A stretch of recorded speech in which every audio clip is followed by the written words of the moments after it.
আসসালামু আলাইকুম। সংবাদে আপনাদের সবাইকে স্বাগতম জানাচ্ছি আমি নুসরাত। শুরুতেই সংবাদ শিরোনাম।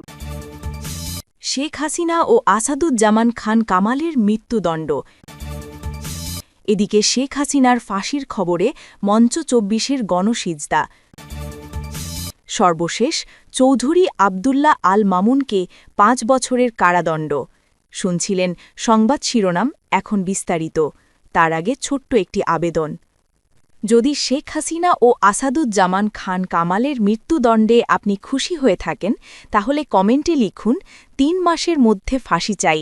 আর যদি আপনি মনে করেন এই মৃত্যুদণ্ড অযৌক্তিক, তাহলে লিখুন জয় বাংলা জয় বঙ্গবন্ধু, ইউনূস সরকার ভুয়া। যদি মনে করেন দেশের যে কোনো বড় ঘটনা, বিচারিক সিদ্ধান্ত বা রাজনৈতিক পরিবর্তন নিয়ে গণমাধ্যমের আড়ালে থাকা সত্য জানা জরুরি, তাহলে আমাদের চ্যানেল সাবস্ক্রাইব করুন, কারণ আমরা যা বলি তা বড় বড় মিডিয়া আড়াল করে রাখে। শেখ হাসিনা ও আসাদুজ্জামান খান কামালের মৃত্যুদণ্ড। ২৪শে জুলাই আগস্টে সংঘটিত গণহত্যার দায়ে মানবতাবিরোধী অপরাধের মামলায় ক্ষমতাচ্যুত প্রধানমন্ত্রী শেখ হাসিনা ও সাবেক স্বরাষ্ট্রমন্ত্রী আসাদুজ্জামান খান কামালকে মৃত্যুদণ্ড দিয়েছেন আন্তর্জাতিক অপরাধ ট্রাইব্যুনাল।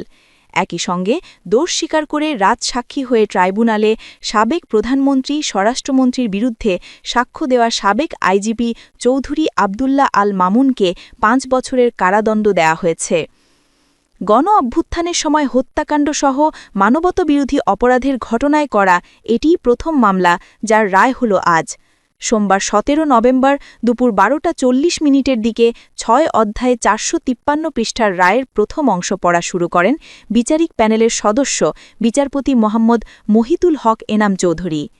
ট্রাইব্যুনাল 1-এর চেয়ারম্যান বিচারপতি মোহাম্মদ গোলাম মুর্তুজা মজুমদারের নেতৃত্বাধীন ৩ সদস্যের বিচারিক প্যানেলের অপর সদস্য হলেন বিচারপতি মোহাম্মদ শফিউল আলম মাহমুদ। ২ ঘণ্টা ১০ মিনিটের সংক্ষিপ্ত রায় পড়া শেষে দুপুর ২টা ৫০ মিনিটে শেখ হাসিনা ও আসাদুজ্জামান খান কামালের বিরুদ্ধে এ রায় ঘোষণা করেন ট্রাইব্যুনাল। এ মামলায় পলাতক রয়েছেন শেখ হাসিনা ও কামাল, তবে গ্রেফতার হয়ে প্রায় বছরখানেক ধরে কারাগারে রয়েছেন সাবেক আইজিপি মামুন। যদিও রাজসাক্ষী হয়ে ট্রাইব্যুনালে সাবেক প্রধানমন্ত্রী স্বরাষ্ট্রমন্ত্রীর বিরুদ্ধে সাক্ষ্য দিয়েছেন তিনি, ফলে সাবেক এই আইজিপির শাস্তির বিষয়ে ট্রাইব্যুনালের উপর ছেড়ে দেন প্রসিকিউশন। একই সঙ্গে শেখ হাসিনা ও কামালের সর্বোচ্চ সাজা চাওয়া হয়। ৩ আসামির বিরুদ্ধে মানবতাবিরোধী অপরাধের ৫টি অভিযোগ আনে প্রসিকিউশন। এর মধ্যে রয়েছে উস্কানি, মারণাস্ত্র ব্যবহার, আবু সাইদ হত্যা, চানখারপুলে হত্যা ও আশুলিয়ায় লাশ পড়ানো। আনুষ্ঠানিক অভিযোগ মোট ৮৭৪৭ পৃষ্ঠার। এর মধ্যে তথ্যসূত্র ২০১৮ পৃষ্ঠার, জব্দ তালিকা ও দালিলিক প্রমাণাদি ৪০০৫ পৃষ্ঠার এবং শহীদদের তালিকার বিবরণ ২৭২৪ পৃষ্ঠার। সাক্ষী করা হয়েছে ৮৪ জনকে। গত ১২ই মে চিফ প্রসিকিউটরের কাছে এ মামলার প্রতিবেদন জমা দেয় ট্রাইব্যুনালের তদন্ত সংস্থা।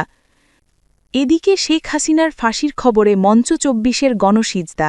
২৪শে জুলাই আগস্টে সংঘটিত গণহত্যার দায়ে মানবতাবিরোধী অপরাধের মামলায় দোষ স্বীকার করে রাজসাক্ষী হয়ে সাবেক আইজিপি চৌধুরী আবদুল্লাহ আল মামুনকে ৫ বছরের কারাদণ্ড দিয়েছেন আন্তর্জাতিক অপরাধ ট্রাইব্যুনাল। একই মামলায় ক্ষমতাচ্যুত প্রধানমন্ত্রী শেখ হাসিনা ও সাবেক স্বরাষ্ট্রমন্ত্রী আসাদুজ্জামান খান কামালকে মৃত্যুদণ্ড দেওয়া হয়েছে।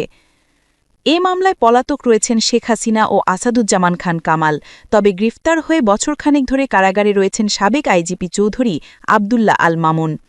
এদিন দুপুর ১২:৩০ দিকে এজলাসে ওঠেন ট্রাইব্যুনালের চেয়ারম্যানের নেতৃত্বাধীন ৩ সদস্যের বিচারিক প্যানেল। ঠিক ২ মিনিট পর মানবতাবিরোধী অপরাধের এ মামলার সঙ্গে সংশ্লিষ্ট সবাইকে ধন্যবাদ জানানো হয়। এরপর ১২টা ৪০ থেকে ৪৫৩ পৃষ্ঠার রায়ের প্রথম অংশ পড়া শুরু করেন বিচারিক প্যানেলের সদস্য মোহাম্মদ মহিতুল হক এনাম চৌধুরী। তার পড়া শেষে শুরু করেন বিচারপতি মোহাম্মদ শফিউল আলম মাহমুদ। সবশেষ রায় পড়েন ট্রাইব্যুনাল 1-এর চেয়ারম্যান বিচারপতি মোহাম্মদ গোলাম মুর্তুজা মজুমদার। ২ ঘণ্টা ১০ মিনিটের সংক্ষিপ্ত রায় পড়া শেষে দুপুর ২টা ৫০ প্রথমেই শেখ হাসিনার বিরুদ্ধে রায় ঘোষণা করেন ট্রাইব্যুনাল। আনুষ্ঠানিক অভিযোগ ১ তথা উস্কানি, মারণাস্ত্র ব্যবহার, ড্রোন, হেলিকপ্টার ব্যবহারের নির্দেশসহ আবু সাইদ হত্যাকাণ্ডের দায়ে তাকে আমৃত্যু কারাদণ্ড দেয়া হয়। এছাড়া চানখারপুলে ৬ হত্যা ও আশুলিয়ার ৬ লাশ পোড়ানোর দায়ে আনুষ্ঠানিক অভিযোগ ২-এ তাকে মৃত্যুদণ্ড দেয়া হয়। এছাড়া আনুষ্ঠানিক অভিযোগ ২ বা চানখারপুলে ৬ হত্যা ও আশুলিয়ায় ৬ লাশ পোড়ানোর দায়ে আসাদুজ্জামান খান কামালকে মৃত্যুদণ্ড দেয়া হয়।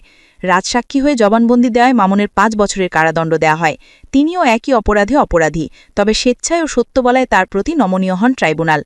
সোমবার সকাল 9:10 পর কড়া নিরাপত্তায় কারাগার থেকে প্রিজন ভ্যানে করে তাকে ট্রাইব্যুনালে হাজির করে পুলিশ। অনেকটা মাথা নিচু করেই ট্রাইব্যুনালের হাজতখানায় ঢুকেন তিনি। গত 13 নভেম্বর এই মামলার রায় ঘোষণার জন্য আজকের দিন ধার্য করা হয়। ট্রাইব্যুনাল 1-এর চেয়ারম্যান বিচারপতি মোহাম্মদ গোলাম মুর্তজা মজুমদারের নেতৃত্বাধীন 3 সদস্যের বিচারিক প্যানেল এদিন ধার্য করেন। শেখ হাসিনার মামলায় মোট 28 কার্যদিবসে 54 জন সাক্ষীর সাক্ষ্য জেরা শেষ হয়, আর 9 কার্যদিনে চলে প্রসিকিউশন স্টেট ডিফেন্সের যুক্তিতর্ক পাল্টা যুক্তিখণ্ডন। 23 অক্টোবর রাষ্ট্রের প্রধান আইনকর্তা অ্যাটর্নি জেনারেল মোহাম্মদ আসাদুজ্জামানের সমাপনী বক্তব্য এবং চিফ প্রসিকিউটর মোহাম্মদ তাজুল ইসলাম ও রাষ্ট্র নিযুক্ত আইনজীবী আমির হোসেনের যুক্তিখণ্ডন শেষে রায়ের তারিখ নির্ধারণ করা হয় সময়। যুক্তিতর্কে শেখ হাসিনা ও কামালের সর্বোচ্চ সাজা চাওয়া হয় প্রসিকিউশন, তবে রাজসাক্ষী হয় মামলার অন্যতম আসামি চৌধুরী আবদুল্লাহ আল মামুনের ব্যাপারে ট্রাইব্যুনালের সিদ্ধান্তের উপর ছেড়ে দেওয়া হয়। যদিও তার মুক্তি চেয়েছেন আইনজীবী জায়েদ বিন আমজাদ, হাসিনা ও কামাল খালাস পাবেন বলে দৃঢ় বিশ্বাস রাষ্ট্রনিযুক্ত আমির হোসেনের। এই মামলায় 3 আসামির বিরুদ্ধে মানবতাবিরোধী অপরাধের 5টি অভিযোগ আনে প্রসিকিউশন। এর মধ্যে রয়েছে উস্কানি, মারণাস্ত্র ব্যবহার, আবু সাইদ হত্যা, চানখারপুলে 6 হত্যা ও আশুলিয়ায় 6 পোড়ানো। আনুষ্ঠানিক অভিযোগ মোট 8747 পৃষ্ঠার। এর মধ্যে তথ্যসূত্র 2018 পৃষ্ঠার, জব্দ তালিকা ও দালিলিক প্রমাণাদি 4005 পৃষ্ঠার এবং শহীদদের তালিকার বিবরণ 2724 পৃষ্ঠার। সাক্ষী করা হয়েছে 84 জনকে। গত 12 মে চিফ প্রসিকিউটরের কাছে মামলার প্রতিবেদন জমা দেয় ট্রাইব্যুনালের তদন্ত সংস্থা।